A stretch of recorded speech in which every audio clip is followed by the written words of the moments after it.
எங்களுக்கு எங்களுக்கு எங்க தலைவன் பிரபாகரன் யாரு, எங்களுக்கு எங்க அண்ணன் காடு வெட்டி குரு யாருங்கிறதா நீங்க எப்படி பாக்குறீங்க? நீங்க வீரப்பனையே இன்னும் மாயாவி சந்தன கடத்தல்காரே திருடன் தான் நீங்க கற்பிச்சீங்க. எங்களுக்கு அவன் வனக்காப்பாளன், பிரபாகரன் இனக்காப்பாளன், அப்படிதான் நாங்க பார்ப்போம். அப்ப அதுதான் நாங்கள் எழுப்புகிற கேள்விக்கு இங்க எவரிடத்தில் பதில் இருந்தது? சந்தன கடத்தல் வீரப்பன். சரி, கடத்தினார். என்ன பண்ணார்? சந்தன கட்டையை வெட்டி வித்தார். வித்தார். யானைகளை கொன்று தந்தங்களை கடத்தி வித்தார். வித்தார். வித்தவர் காட்டுக்குள் இருந்தார். வாங்கினவன் எங்க இருந்தார்? வித்தவனே பல 100 கோடி செலவழிச்சு பல ஆயிரம் காவல்துறை படைகளை அனுப்பி தேடி போனீர்களே, வாங்கின ஒருத்தனை கூட கைது செய்யலையே. என்ன பதில் இல்லை? ஏன்னா வாங்கின போறோம் அதிகாரத்தில் இருந்தான். அப்ப அந்த எங்க பக்கம் இருக்கிற நியாயங்களை எடுத்து பேசணும் இல்லையா? அதுதான் இந்த படையாண்ட மாவீரா பேசுது. அதுல அது என்னுடைய தம்பி மிக நேர்த்தியா செய்வார். என்னுடைய தம்பி கௌதமன் அது மிக நேர்த்தியா செய்வார். அதற்கு துணையா என் ஆர்வீர் இளவல் பாலமுரளிவர்மன், அவனுடைய உரையாடல் மிகச்சிறப்பா இருக்கும். அது எந்த காலத்திலேயும் சந்தன காடுக்கும் அவன்தான் உரையாடல், ஆட்டோ சங்கருக்கும் அவன்தான் உரையாடல். இப்ப வன்னியர்கள் எல்லாம் அது அக்கினியிலிருந்து நெருப்புல இருந்து பிறந்தவர்கள் அப்படி எனக்கு கூட சொல்லுவாங்க. இதெல்லாம் என்ன சீமா நம்பும்படியா இருக்கு, நெருப்புல இருந்து யாராவது பிறக்க முடியுமான்னு. அது நம்ப முடியாதுல்ல, அது நம்ப முடியாம கூட இருக்கலாம். ஆனால் நாங்க நெருப்பாக பிறந்தவர்கள் என்பதை யாரும் மறுக்க முடியாது. அதை இந்த படத்துல வசனமா என் உரையாடலா என் தம்பிகள் பதிவு பண்ணிருக்கிறாங்க. தமிழன் ஒரு நெருப்பு, பெரு நெருப்பு. அநீதியோ அச்சமோ அடக்குமுறையோ அண்ட விடாத அளவிற்கு ஒரு பெருநெருப்பாக வாழ்ந்த மறவர் கூட்டம் தான் தமிழர்கள்.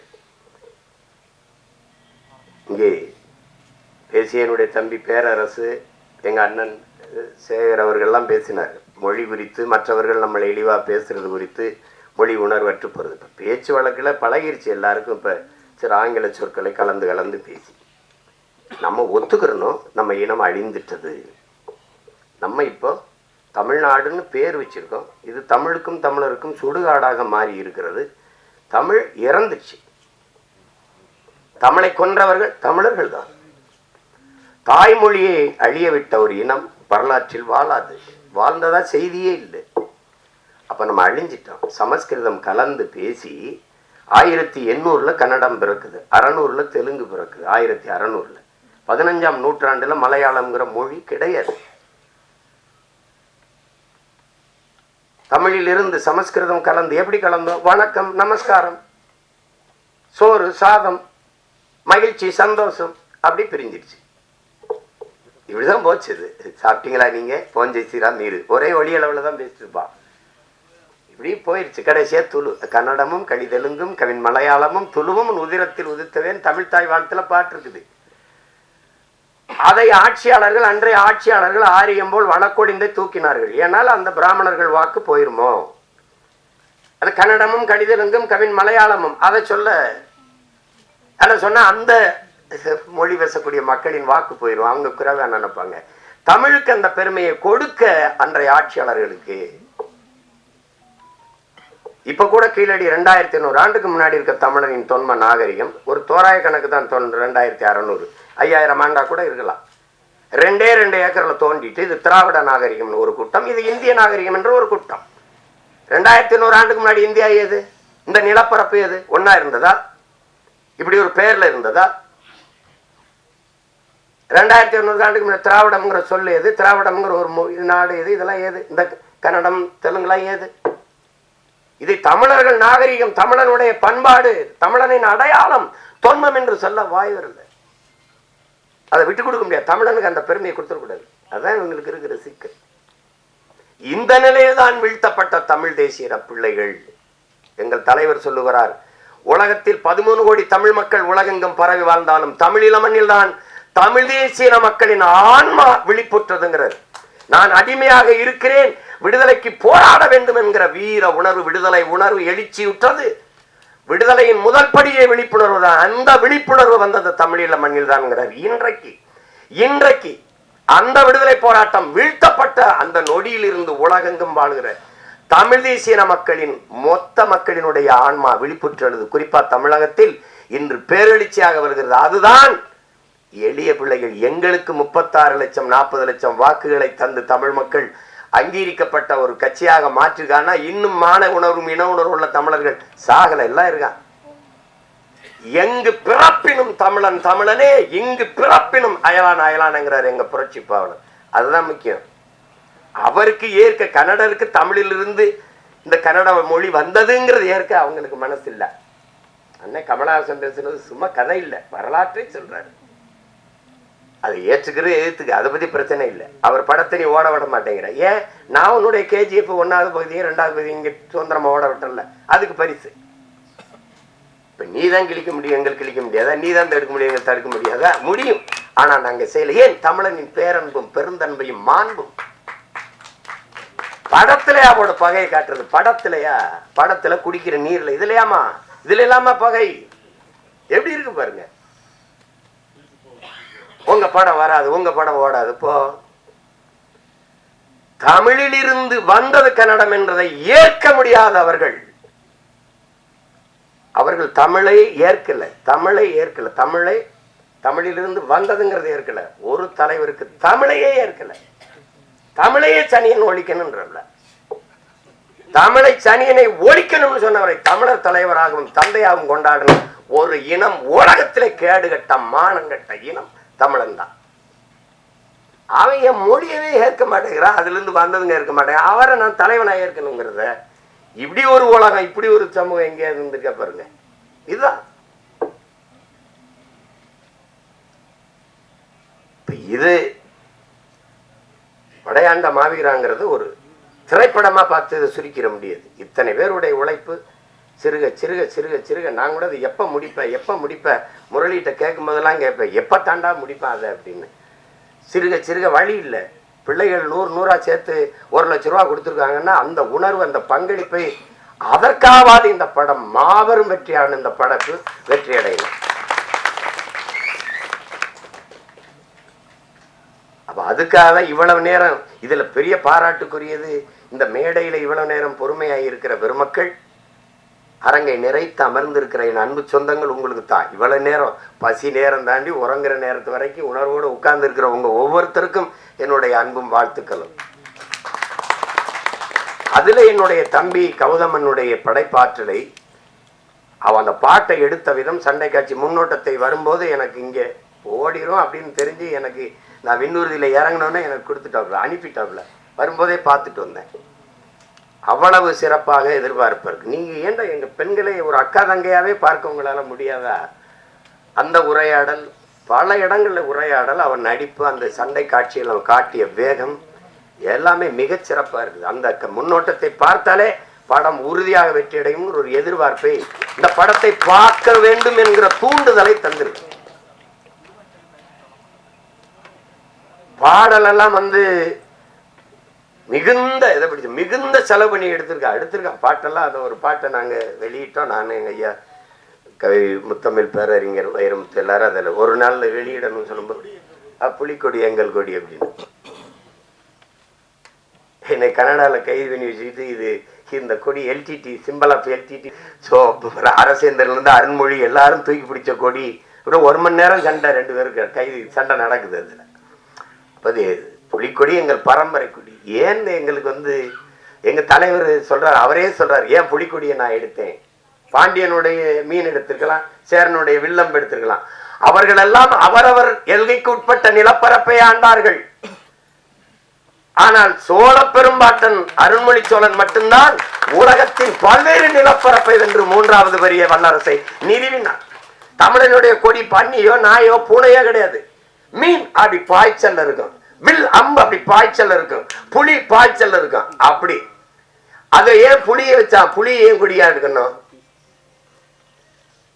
பசியோட கிடக்கும் புலி விரட்டி போய் வேட்டையை அடிக்கும். இறை அடிக்கும் போது வலது கை பக்கம் விழாமல் இடது கை பக்கம் விழுந்துச்சுன்னா வீரத்துக்கு இழுக்குன்னு சாப்பிடாம போயிடும்.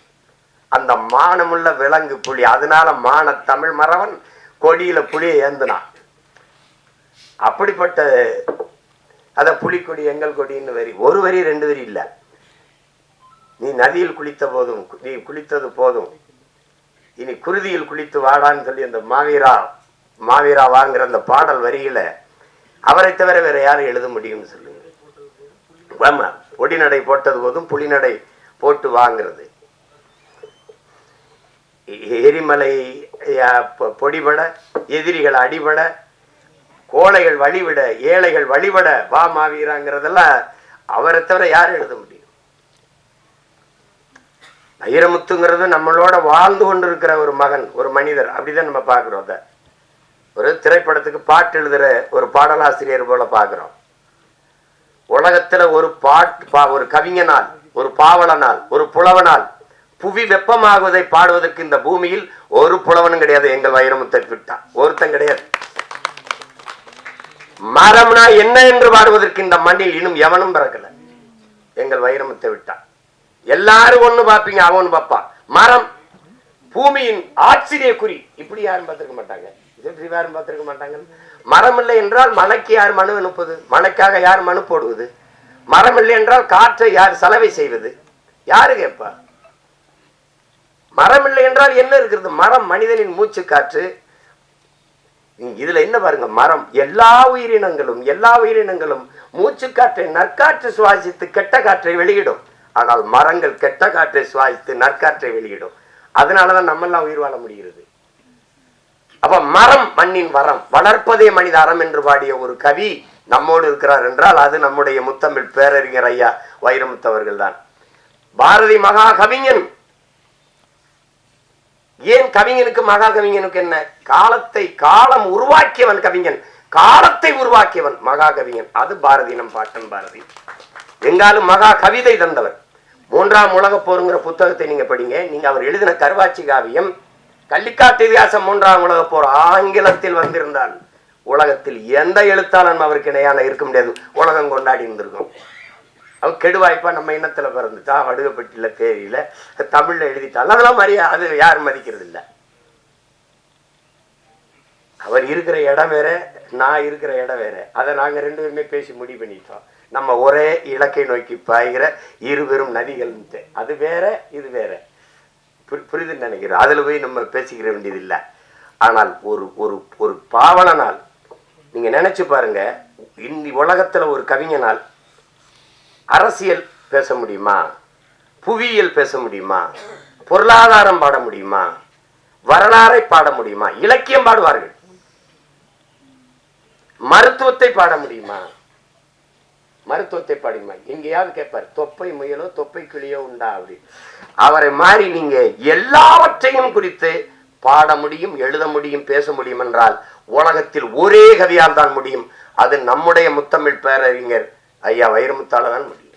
அவரோடு நீங்கள் பொருளாதாரம் பேசலாம், இலக்கியம் பேசலாம், மருத்துவம் பேசலாம், வரலாறு பேசலாம், அறிவியல் பேசலாம், புவியியல் பேசலாம், உளவாண்மை பேசலாம், எதை பற்றியும் பேசலாம். அப்படி ஒரு கவிஞன் இந்த நிலத்தில் இனி வருவது அரிதினும். உயிரை பிரிவது மட்டும் சாவில்ல, ஊரை பிரிவதும் சாவுதாண்டான்னு எழுதிருக்கல. அவர் சொல்றார் பாருங்க, பெத்த தாய் தந்தரை கட்டிய மனைவி பிள்ளைகளை பிரிவதல்ல சோகம், ஆடு மாடுகளை பிரிவதல்ல, காடு மேடுகளை வீடு நிலங்களை பிரிவதல்ல, சொத்து சுகங்களை பிரிவதல்ல, தான் பிறந்த மண்ணை பிரிவதுதான் உலகத்திலே பெரிய சோகம்னு இல்லைன்னா பதிவு செஞ்சிருக்க முடியாது. அதுதான் இது. உயிர் பிரிவது மட்டுமல்ல சாவு, ஊரை பிரிவதும் சாவுதான். என விடைகொடி எங்கள் நாடே கடல் வாசல் தெளிக்கும் வீடே, அந்த பாடலை கேட்டு கண்ணீர் வடிக்காது, நெஞ்சுருகி கண்ணீர் வடிக்காத தமிழ் மகன் உலகத்தில் இருக்க முடியாது. அவர் எழுதிய வரிகள், இந்த என் தம்பி பேசுற உரையாடல் அதுலயே இருக்குது. எங்களுக்கு 3 காட்டுல ரெண்டா திருப்பி அடிச்ச, ஒண்ணு சந்தன காடு, முந்திரி காடு, இன்னொன்னு வன்னிக்காடுன்னு. காக்கும் கடவுளின் அம்சம் நீ, வன்னிக்காட்டின் வம்சம் நீ, வன்னிக்காடு வவுனியா என்று வந்ததே எங்கள் பெரும்பாட்டன் பண்டார வன்னியன் ஆண்ட நிலப்பரப்பு என்பதாலேயே அது வன்னிக்காடு. தமிழ்நாட்டு அவனுக்கு அடையாளம் இல்லை. இன்னைக்கும் தமிழீழ மண்ணில், அவரை மண்ணிலே என் தலைவன் எல்லைக்குட்பட்ட அந்த நிலப்பரப்பிலே 6 அடிகள் வெங்கலத்திலே பண்டாரவணி என்னும் பாட்டனுக்கு சிலை வச்சது அவர்தான். ஆண்டாண்டு காலமதாய் ஆண்டு வந்த பூமி, அப்பன் ஆட்சி பாட்டன் பூட்டி சுத்தி வந்த வீதி.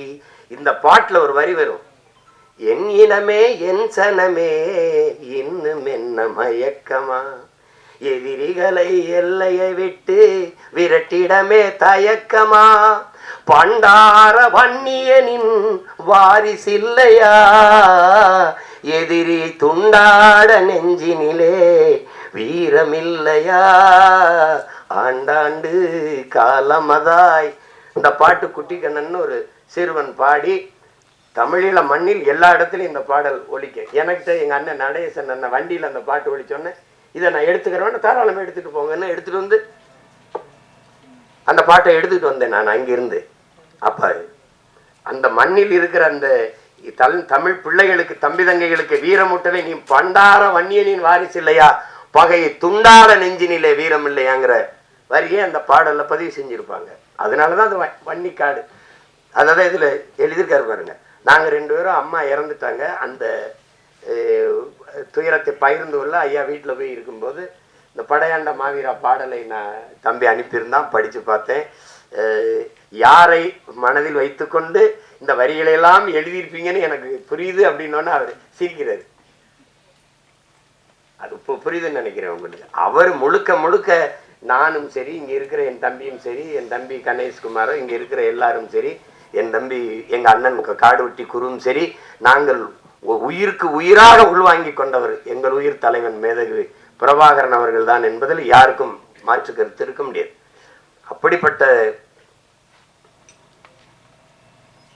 ஒரு மகா கவிஞர், இந்த ஒரு பெருங்கவி இந்த படத்தில் வந்து பாடல்களை தந்திருக்கிறார். எல்லாமே வெற்று வரிகளை இசை சந்தத்திற்கு எழுதி நிரப்புற வரிகள் அல்ல, உணர்வு சூடற்று இருக்கிற தமிழ் இன பிள்ளைகளை உசிப்பி விடுகிற வரிகள்லாம் எல்லாம். அது திரையில அந்த பாடல் பதிவுகளோடு காட்சி வடிவத்தோட வரும்போது என் தம்பி சொல்ற மாதிரி ஒரு நெகிழ்ச்சி, ஒரு ஒரு உணர்வு பெருக்கம் இருக்கத்தான் செய்யும். அது அப்படிப்பட்ட ஒரு படைப்பாக படையாண்ட மாவீரா வருது. இதுல என்ன எங்க ஐயா நீதியரசர் கலையரசு அவர்கள் சொன்னாங்க, நாங்க குறைவா தானே பேசுவோம், எல்லா நீதிபதிகளுக்கும் பேச வராது, நாங்க பேசுறது தானே கேட்போம்ட்டு. இதுல ஒரு பெரிய இது பேசுறது பிரச்சனை இல்லைங்க ஐயா, அது கடைசியா பேசுறது தான் ரொம்ப கடினம். அது எல்லாரும் நேரம் காலம் இதெல்லாம் இருக்குது, அதெல்லாம் அதையும் மீறி நமக்கு இவ்வளவு நேரம் காத்திருந்தாங்கன்னா இந்த என் அண்ணன் மாவீரன் குருவர்கள் மீது என் மக்கள் வைத்திருக்கிற அன்பையும் பாசத்தையும் காட்டுது. அந்த படை வீரன்கிற படைப்பு அதை செய்திருக்கிற என் தம்பி கௌதமன் மேல வச்சிருக்க அன்பையும் பாசத்தையும் காட்டுது. நான் வந்தது என் அண்ணன் காடுவெட்டி குருக்காகவும் என் தம்பி கௌதமனுக்காகவும் தான். இப்ப நான் வந்ததுல பெருமை அடைகிறேன். இந்த படைப்பை படைக்க இவ்வளவு பேர் என் ஊரம் பிறந்தார்கள். அண்ணன் உமாதேவன்ல இருந்து தம்பி கிருஷ்ணமூர்த்தி, ஐயா சரவணராஜன் எல்லாரும் சேர்ந்து இவ்வளவு பேர் நின்று இருக்கும் போது அதுல நம்ம இன்னும் எவ்வளவு நேரம் வேணாலும் நின்று அதுக்காக இருக்கலாம். அதுல நமக்கு பெருமையும் மகிழ்ச்சியும் தான். என் தம்பிக்கு இந்த படைப்பை படைக்க தோல் நின்றவங்க எல்லோருக்கும் என்னுடைய பேரன்பும் பெரும் நன்றியும், குறிப்பா தம்பி குரலமுதன் எல்லோருக்கும். நீளம் 500 ஏக்கர் நெய்வேலியில இந்த நாட்டுக்காக 500 ஏக்கரை விட்டு கொடுத்த ஒருத்தன் என் தாத்தன் சம்பளிங்க முதலியார். அப்படி யாராவது உண்டா? 50,000 தாத்தா வழக்கறிஞர், அப்பா வழக்கறிஞர், அவர் வழக்கறிஞர். 50,000 அன்றைக்கு நீதிமன்றத்தில் நேர் நின்றால் சம்பளம் 50,000. பரம்பரை பிறக்கும் போது செல்வந்தனாக பிறந்த ஒரு மகன் இந்த நாட்டின் விடுதலைக்காக சொத்தம்பட்டையும் வித்து மக்களின் மானம் காக்க கப்பல் ஓட்டிய ஒரு தமிழன் எங்களுடைய பாட்டன். செக்கெடுத்து சத்தான் இந்த நாட்டின் விடுதலைக்காக. மாடு கூட இழுக்க திணறுகிற செக்கை இழுத்தவன் என்னுடைய பாட்டன் வாவு சிதம்பரனார். எப்படி இருக்கு? தொலைக்காட்சியில பேசும்போது வாவுசி, மாப்பூசி, காமராஜர். ஆனால் ராமசாமி ஐயாவை சொல்லும் போது பெரியார் என்று சொல்ல வேண்டும், தந்தை பெரியார் என்று சொல்ல வேண்டும் என்கிறீர்கள். யாராவது ஒரு பெருந்தலைவர் காமராஜ், தெய்வ திருமகன் முத்துராமலிங்க தேவர், நேர்மையில் நேர்வடிவம் கக்கன், கப்பலோட்டிய தமிழன் மாவூசி, அப்படி யாராவது சொல்றது உண்டா? யாராவது நீங்க கேட்டது உண்டா?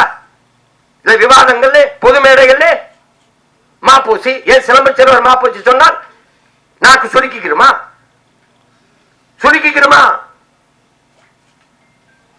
நான்காம் தமிழ்ச்சங்கம் தமிழ் வைத்தவன், கப்பல் ஓட்ட என் பாட்டனுக்கு 1 லட்சம் ரூபாய் அன்றைக்கு கொடையா கொடுத்த கொடை வல்லல் என் பாட்டன் பாண்டித்துறை தேவனுக்கு, வல்லல் பாண்டித்துறை தேவனுக்கு சிலை எங்கே? ஒரு வளைவுல சுற்று மரப்பாச்சி பொம்மை நெஞ்சு வச்சிருக்கான். பார்க்கும் போது நான் நெஞ்சு வெடிக்கும். ஒரு தமிழ் மகனுக்கும் அடையாளம் இல்லை, அழிக்கப்பட்டிருக்கான். அப்படி மறைக்கப்படக்கூடாது ஒரு மாவீரனின் வரலாறு, அழிக்கப்பட்டு விடக்கூடாது. இந்த வருங்கால தலைமுறைக்கு அவனுடைய வாழ்க்கை ஒரு பாடமாக படிப்படையாக இருக்க வேண்டும் என்பதற்காக படைக்கப்பட்ட ஒன்றுதான் படையாண்ட மாவீரா. அதை கவனத்தில் வைத்துக் கொள்ளும். நீங்க பார்க்கிறது குருவை சாதி வெறியன் என்று, நாங்கள் பார்க்கிறது அவன் சமூக சமத்துவத்திற்கு போராடியவன் என்று. அதைத்தான் இந்த படம் போதிக்க போகிறது. நாங்கள்லாம் போராடுகிறோம், எங்கள் வளர்ச்சிக்கு எதிரானவன் என்றீங்க. சிப்காட் தொழிற்சாலைங்கிற தொழிற்சாலையின் முதலாளி யார்? அந்த தொழிற்சாலைக்குள்ள என்ன நடக்க போகுது? எது உற்பத்தி ஆக போகுது? அங்க வேலை யார்? முதலாளி யார்? வளர்ச்சிக்கு எதிரானவன். எது வளர்ச்சி? இங்கே மனித உழைப்பு மலிவா கிடைக்குது. நிலத்தடி நீர் எவ்வளவு வேணாலும் உறிஞ்சிக் கொள்ளலாம். விளைநிலங்களை எத்தனை ஆயிரம் ஏக்கர் வேணாலும் பறித்து கொடுக்க அதிகாரங்கள். உற்பத்தி செய்கிற பொருளை விரைந்தெடுத்தல் 8 வழிச்சாலை 4 வழிச்சாலை போடப்படுகிறது. தடையற்ற மின்சாரம் மக்களுக்கு அல்ல, தொழிற்சாலைகளுக்கு. அரை மணி நேரம் 1 மணி நேரம் அந்த மின்சாரம் தடைபட்டு உற்பத்தி இழப்பு ஏற்பட்டால் அந்த இழப்பை மத்திய மாநில அரசுகள் ஈடுகட்டும். புரிந்துணர்வு ஒப்பந்தம். முதலாளி வருகிறான், மனித உழைப்பை சுரண்டி உற்பத்தியை பெருக்கி பல ஆயிரம் கோடி லாபத்தை கொண்டு போகிறான். அந்த முதலாளி வாழ்வான், வளர்வானா? வெறும் சம்பளத்தை வாங்கி சாப்பிடுற நான் வாழ்வேன், வளர்வேனா? இது வளர்ச்சியா? இது வளர்ச்சியா? எது வளர்ச்சி? எது வளர்ச்சி? இவர்கள் கற்பிக்கிற வளர்ச்சி எது? பட்டினி இருந்து சத்தால் கட்டையில எரிக்காமல் கரண்ட்ல எரிப்பது வளர்ச்சி தான். பிச்சைக்காரன் சோவிப் மிஷின் வச்சு பிச்சை எடுப்பது வளர்ச்சி. எங்களின் கனவு பிச்சைக்காரனை இல்லாத தேசத்தை படைப்பதுதான் எங்களுடைய வளர்ச்சி. அப்படி இருக்கா? அதற்காக போராடுகிறவனை வளர்ச்சிக்கு எதிரானவன் தேசத்துறை என்று கட்டமைப்பது எப்படி? எந்த தொழிற்சாலை அரிசி பருப்பை உற்பத்தி செய்யும்? அது நிலத்தில் தானே விளையணும். நீ வீட்டு மனையலாக்கி மாடியை கட்டி மொட்டை மாடியிலே கத்தரிக்காய் தக்காளி வீட்டு தோட்டம் போடுகிறாய். இது எவ்வளவு பெரிய கொடுமை! எவ்வளவு விளைய வச்சிருவ நீ? எப்படி விளைநிலங்களை அழிச்செழிச்சு விண்ணூர்தி நிலையம் கட்டுது? நீ பறக்கிறவனை பற்றி கவலைப்படுகிறாய், பச்சோடு பற்றி கவலைப்பட மாட்டேங்கிறாய். 28 கோடி மக்கள் இரவு உணவில்லாமல் தூங்க செல்கிறார்கள் இந்த நாட்டிலே பல கோடிக்கணக்கான பச்சிலை குழந்தைகள் பசியோடு உறங்க போகிறார்கள் இந்த நாட்டிலே. எது வளர்ச்சி? எது வளர்ச்சி? எல்லாருக்கும் சரியான சமமான தரமான கல்வியை கொடுக்க நாடு முன்னேறுகிறது. வளர்ச்சியை நோக்கிய பாதை. எல்லோருக்கும் சரியான சமமான தரமான மருத்துவத்தை கொடுக்க நாடு போராடுகிறது. சரியான வளர்ச்சி அதுவா? அப்படி ஏதாவது இருக்கா? அப்படி ஏதாவது திட்டம் இருக்கா? அப்படிதான் நீ நெய்வேலி பழுப்பு நிலக்கரியில் 66 ஏக்கரை இதுவரை எடுத்திருக்கிறாய். இன்னும் 20 ஏக்கரை எடுத்து வச்சிருக்கிறாய். என் தாயின் ஈரக்கொலை ஏன் இருக்கிறாய்? மீத்தேன் ஆடு மாட்டு கழிவில் எடுக்க முடியும், மக்கிய இலைதலை கழிவில் எடுக்க முடியும், மனித கழிவிலை எடுக்க முடியும் என்ற இயற்கையின் வாய்ப்பு இருக்கும்போது எதுக்கு என் பூமி தாயின் ஈரக்கொலையை இதயத்தை அறுக்கிறாய் என்று கேள்வி கேட்பவன் இந்த நாட்டின் வளர்ச்சிக்கு எதிரானவனா? போரின் பேரழிவுக்கு பிறகு கூட மக்களை குடியேற்றி விட முடியும், மீள் குடியேற்றம். ஆனால் நெய்வேலியில் பழுப்பு நிலக்கரி நீ தோண்டி எடுத்த 66 ஏக்கரில் மறுபடியும் மக்களை குடியேற்ற முடியுமா? சொல்லு, நீ குடியேற்ற முடியுமா? வீட்டுக்கு ஒருவருக்கு வேலை என்று சொன்னீர்கள். 299 பேர் வேலை வாய்ப்பு கொடுத்தீர்கள். ஒருவன் கூட தமிழன் இல்லை. போராடியவன் நானும் எங்கள் சின்னையா அன்புமணி மட்டும்தான். அந்த இடத்துல 2 பேர் தான் கேட்டேன். எவன் கேட்டான்? அந்த நாட்டுல நிலம் என்னது, வளம் என்னது? நான் நிலத்தை கொடுத்துட்டு வீட்டை காலி பண்ணி வேற இடத்துக்கு போனேன். வேறையாவது எனக்கு இருக்கா? இல்ல. இதை எதிர்த்து போராடினால் நிலம் இழந்தால் பலம் இழப்போம். நாங்கள் சொந்த நாட்டிலே அகதியாக விரட்டப்படுகிறோம். இங்க வீடை இடிக்கிறாய் ஆக்கிரமிப்பு என்று. 60 ஆண்டுகளாக குடியிருந்தவரை வீட்டை இடிக்கிறாய் ஆக்கிரமிப்பு என்று. அவன் ஆக்கிரமிக்கும் போது என்ன பண்ணி கொண்டிருந்தாங்கிற கேள்விக்கு இடத்துல பதில் இருக்கிறது. ஆக்கிரமித்து கட்டப்பட்ட வீட்டுக்கு மின் இணைப்பு ஏன் கொடுத்தாய்? எரிவாயு இணைப்பு கொடுத்தாய்? குடும்பத்தை ஏன் கொடுத்தாய்? வாக்காளர் உரிமை கொடுத்தாய்? வரி எதுக்கு வாங்கினாய்? பதிலையே. அது நீர்நிலை ஆக்கிரமிப்பு. அப்ப 8 ஏக்கரை ஆக்கிரமிச்சு 4 கல்லறை கட்டி படுக்க வச்சிருக்கல கடற்கரை, அது கடல் நீர்நிலை ஆக்கிரமிப்பு இல்லையா? இதை இடி என்று சொன்ன நீதிமன்றம் அதை கட்டி என்று சொல்கிறது. என்ன நீதி? என்ன நீதி? அறிவார்ந்த தமிழ் சமூக மக்களை எவராவது இயற்கை அருங்கொடை பள்ளிக்கரணை ஏரியை குப்பையை போட்டு மூடுவான், அது ஆக்கிரமிப்பு இல்லையா? இதை எதிர்த்து போராடினால் நீங்கள் என்ன நிலையங்கள், இந்த நிலத்தின் வளத்தை மக்களின் நலத்தை எவன் கெடுத்தாலும் நாங்கள் போராடுவோம். அந்த மரபில் எங்கள் முன்னத்தி ஏர்தான் என் அண்ணன் காடுவெட்டி குரு, அவன் தான் படையாண்ட மாவீரன். அப்படி போராடியவன் தான் அவன். என்கிட்ட பேரம் பேசலையா? இந்த கூட்டணி வந்தால் குடும்பத்துக்கு இப்படி சொல்லல, ஃபேமிலிக்கு 1000 crores settlement, party fund 1000 crores, 26ல தம்பி சீஃப் மினிஸ்டர் வேட்பாளர். பேசுங்க பேசுங்க. நான் கூட கிடையாது, காதலே தேனை ஊத்துறீங்க, கொஞ்சம் வாயில ஒரு சொட்டை ஊற்றி விடுங்கன்னு கூட சொன்னாங்க. நான் ஒண்ணு ரொம்ப பெருசா கேட்கல, ஐயா நான் என்ன செய்யணும்னு ஒரே ஒரு சந்திப்பு. அவங்க அப்படி சொல்லல, ஒரு மீட்டிங். உங்களோட உட்காந்து பக்கத்துல ஒரு படம் எடுத்துட்டா அதுக்கப்புறம் நான் அழைச்சு பேசினா எடுப்பீங்களான்னு கேட்டேன். பதிலே இல்லை. நாங்க திரைப்படத்துறையில வந்து பஞ்சமலை நாங்க கட்சி ஆரம்பிச்சு அப்படியே நாட்டு முதலமைச்சர் ஆகி 5-6 பொண்டாட்டி ஈட்டி பெத்த பிள்ளைக்கெல்லாம் பதவி கொடுத்து அதுக்கு நாங்க வரல. வீழ்த்தப்பட்டோம், எழணும், விழுந்த இடத்துல இருந்து எழணும். அது வழி இல்ல. அடிமையாக இருக்கிறான் என்பதை உணர்த்தி விடு, பிறகு அவனே கிளர்ச்சி செய்வாங்கிறாரு புரட்சியாளர் அண்ணல் அம்பேத்கர். நாங்க அடிமையா இருக்கிறது உணர்ந்துட்டோம், எந்திரிச்சிட்டோம். உணர்த்துற தலைவன் எங்கள் உயிர் தலைவன் மேதகுவே பிரபாகரன் அவர்கள். அதற்கு எங்களுக்கு முன்னாடி உணர்ந்து கிளர்ந்து எழுந்தவன் என் அண்ணன் காடுவெட்டி குரு அவர்கள். இன்னைக்கும் எங்க ஐயா கலங்கி சொல்வது குரு என்னோடு இல்லையேன்னு. குரு என்பவன் எங்கள் ஐயா மருத்துவர் ராமதாஸின் இதய துடிப்பு என்பதை எண்ணரும் தம்பி தங்கைகள் புரிந்து கொள்ளணும். மனச்சான்று. அவர் பக்கத்திலே என் அண்ணன் காடுவெட்டி குரு எல்லோரும் வெள்ளைச்சட்டை போடுவார்கள், அவர் மட்டும் இந்த மஞ்ச சட்டை போட்டுதான் அமர்வார். இந்த சட்டை என் ஐயாவுக்கு பக்கத்தில் என் அண்ணன் குரு இருந்தால் 50,000 வீரர்கள் அவர் அருகில் இருப்பதற்கு சமமாக இருப்பார். அதுதான் குரு.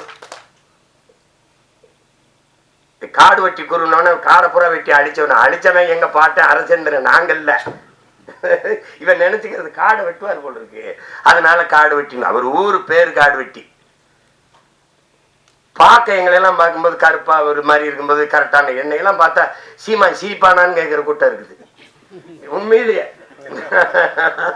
நாங்க உண்மையிலேயே என் சொந்தக்காரன் எங்க அண்ணன் போட்டு வீட்டுல உங்க சித்தப்பா சிரிப்பாரா? சித்தப்பா பெரிய சிரிப்பா போச்சு சித்தப்பா, என்ன நீங்க சிரிப்பீங்களான்னு கேட்கிறாங்க சித்தப்பா. அது மாதிரி பார்க்க அவரு அப்படி ஒரு கரடுமுரடா பெரிய ஆள் மாதிரி தெரியும். ரொம்ப மென்மையான இதயம் கொண்ட ஒரு மகன் என்னுடைய அண்ணன் காடுவெட்டி குரு அவர்கள். அவரு இல்ல இன்னொரு 10-15 வருஷம் எங்களோட இருந்திருந்தால் இன்னைக்கு எனக்கெல்லாம் ஆசைதான். எங்க தாத்தாவுக்காக வயசாயிடுச்சு கலியபெருமாளுக்கு. என் அண்ணன் தமிழரசன் இன்னொரு 15 ஆண்டுகள் இந்த நிறுத்திருந்தா சாதிய கட்சிகள் சாதிய அரசியலே இருந்திருக்கிறது. அவருடைய கொள்கை இந்த சாதியை அழிக்கிறது இல்ல, சாதின்னு பேசுறவனே அழிச்சிடுறதுதான். அதானே கடைசியா எங்க தாத்தா கலியபெருமாள் சந்திக்கும் போது எனக்கு என்னமோ நீ போற பாதான் சரியா இருக்குன்னு சொன்னவர் அவர் தான். இவர் செய்யறத அவரு ஏன் இப்படி செய்யறாயின்னு கேட்கல, நீ செய்யாதேன்னு சொல்லல, செய்யன்னு சொல்லல. எங்களுக்கு கற்பிச்சார் கலியபெருமாள். என்ன சொன்னாரு? மக்களை அணிதிரட்டி அரசியல் படுத்தாமல் புரட்சியை உன்னால் முன்னெடுக்க முடியாதுரான்ட்டு. ஆயுதமேந்திய கிளர்ச்சியின் மூலம் தான் மக்களை விடுதலை செய்ய முடியும், மக்களின் உரிமை மீட்க முடியும் நம்பிக்களத்துக்கு வந்த ஒரு மகன் தன் வாழ்க்கையின் கடைசி அனுபவமாக என்ன சொல்றாரு? மக்களை அணிதிரட்டி அரசியல் படுத்தாமல் புரட்சியை முன்னெடுக்க முடியாதுன்ட்டு. அதைத்தான் பேரப்பிள்ளை நாங்க செஞ்சுக்கிட்டு இருக்கோம். என் தம்பி தமிழ பேரரசு வைக்கிறாரு, நான் நாம் தமிழர்னு வைக்கிறேன். இன்னும் பல கட்சிகள் கூட வரலாம். ஆனால் அவன் சொன்ன மாதிரி ஒரு தாய் வயிற்றுல நாங்க பிறந்தோம். சின்ன பிள்ளையில இருக்கும்போது ஒரே வீட்டுல இருந்துட்டோம், படுத்துங்கிட்டோம். அப்புறம் தனித்தனி குடும்பங்கள் வரும்போது வாழ்வதற்கு தனித்தனியா வீடு கட்டி போயிட்டோம். ஆனால் என் அண்ணன் மகனுக்கு கல்யாணம், எங்க அப்பாவுக்கு உடம்பு முடியல, நாங்க ஒன்னா கொடுவோம். அப்படித்தான். அதுல என்னுடைய தம்பியின் படைப்பு மிகுந்த பாராட்டுக்குரியவர்கள். அவன் சாதாரணமா எதையும் தொட மாட்டான், தொட்டால் அதுல தீவிரமாக ஈடுபட்டு சிறந்த படைப்பா கொண்டு வர அளவுக்கு ஒரு சிற்பி போல செதுக்குவான். அதான் என் தம்பியினுடைய சிறப்பு. அதிலே எங்களுக்கு பெருமைக்குரிய என் மகன்